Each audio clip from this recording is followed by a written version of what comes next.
With many issues to tackle, now official Governor Tomlin looks to act quickly, and he better. In just over a year, another election waits, and to get there, he's got to hit the campaign trail again, and sooner rather than later.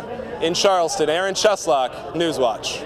Now, coal miners work long hours, many times in tiny cooped-up spaces, and their job's more physically demanding than many other kinds of work. Groups like the Alzheimer's Association here in Charleston meet every month to go over their individual situations and talk about the steps they can take to cope with the deadly disease. But the fact is that kids are only in school for a certain amount of time, and compared to the time they're out of school, it's a very small piece of the pie. And while some of these situations are unlikely, it's important that the Guard trains properly so that when they do happen, they're ready. And to see their loved ones struggle and fail with basic tasks can be very hard to deal with. It really doesn't matter what kind of meat you use. The idea when you're getting a barbecue together for Memorial Day is you get this kind of reaction. I love my job. I've lost friends in the mines.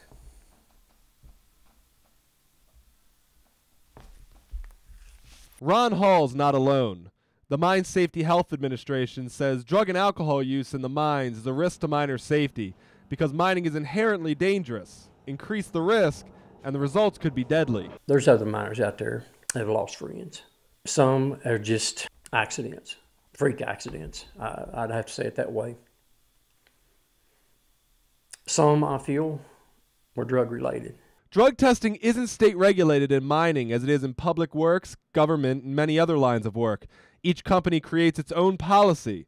Out of the 9 companies we contacted, not one would talk to us about its drug testing policy or programs for those abusing. But some do test, and some do offer help.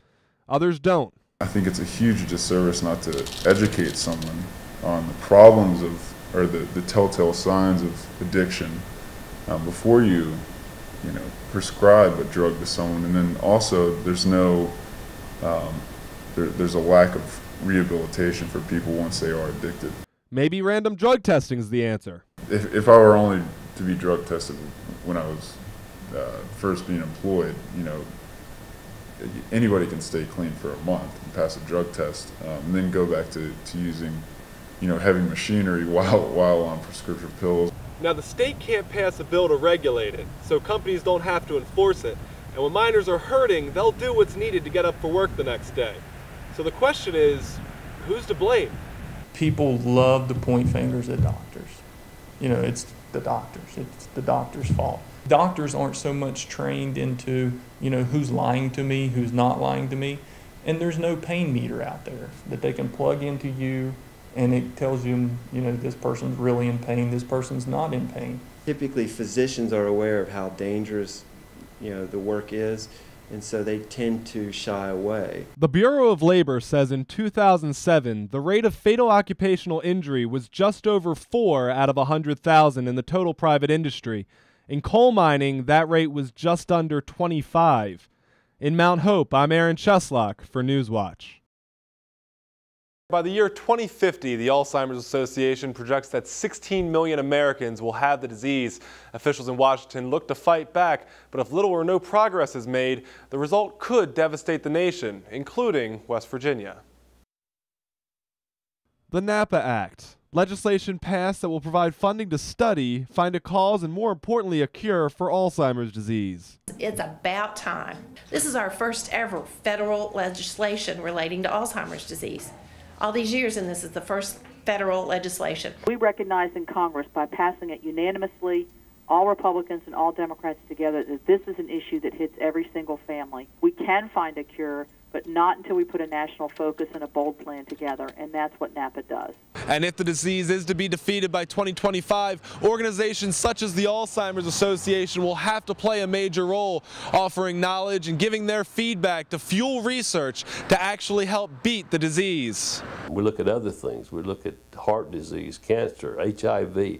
All of these things have made progress. The number of people that Alzheimer's is affecting now is insurmountable, and I don't think we can afford not to have a cure. So when it comes down to the end, it's always the dollar. The money being spent to care for Alzheimer's patients is staggering, and as more people live longer, those figures figure to skyrocket even more. This is a tsunami.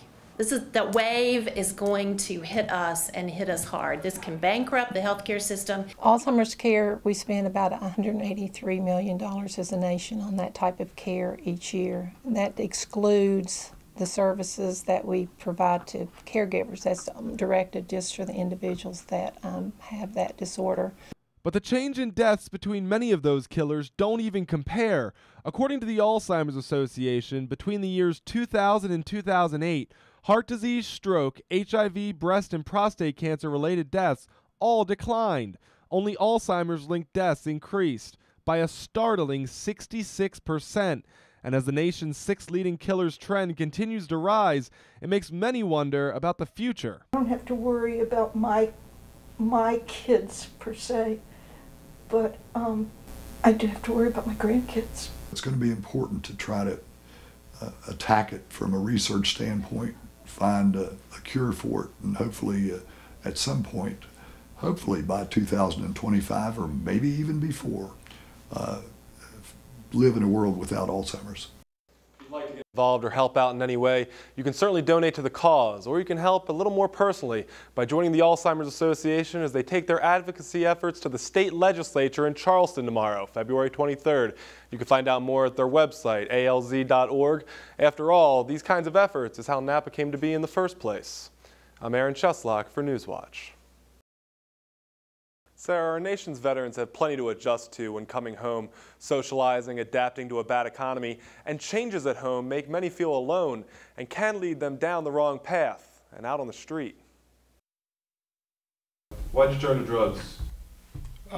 Depression and traumas that I had while I was in the service. And also I became homeless.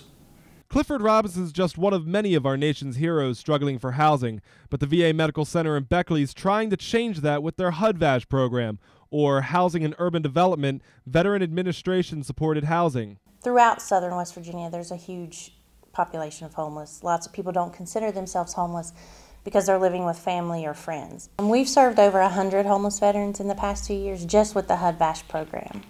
That number exceeds 100 if you include our other homeless services. We feel alone. We feel we've been left alone after we come out of the military. You may have been trained to do certain things, and there's a lot of places that you go apply for employment. Those jobs are not available for you.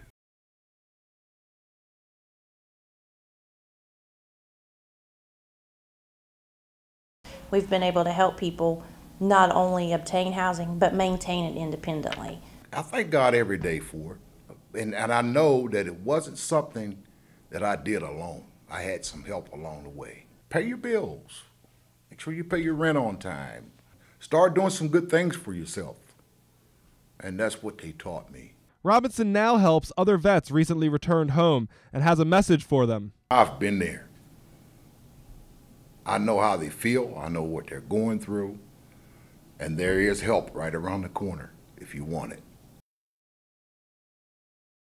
Sarah, on Friday, Governor Tomlin created the Joint Interagency Task Force. They'll help develop plans and establish strategies to deal with any and all emergency situations that could come up at next year's Jamboree, leaving nothing to chance. The 2013 National Scout Jamboree will bring around 200,000 strong to Fayette County, and with that sudden increase, over 2,000 total from different federal, state, and county police agencies are getting ready. We have a joint interagency task force formed. The West Virginia State Police are the lead state agency for law enforcement. We also have the local sheriff's department here and the local city police departments that are going to be participating.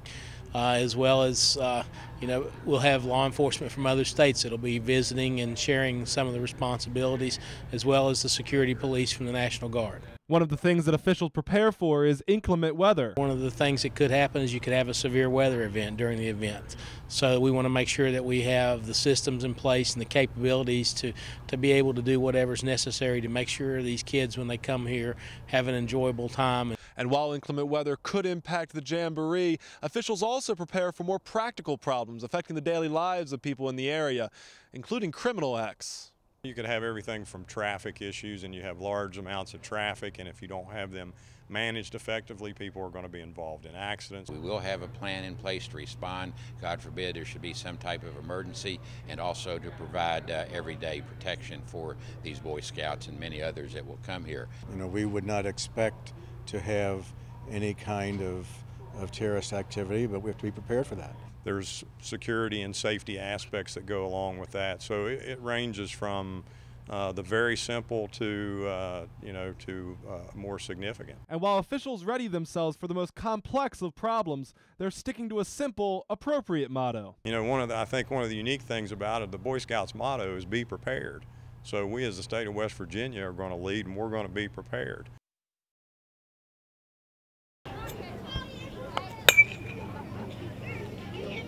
America's Pastime, a game where fathers and grandfathers teach their sons about suicide squeezes and hitting cutoff men, but more importantly, doing the right thing and doing it properly.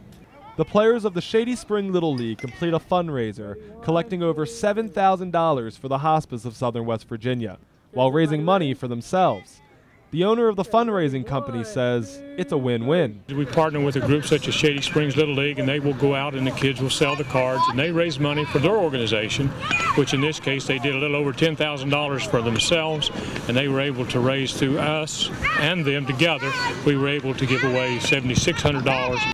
The Hospice of Southern West Virginia provides care to people suffering from life-limiting illnesses and serve the families caring for them. An official for the facility explains the importance of learning the functions of a hospice at a young age.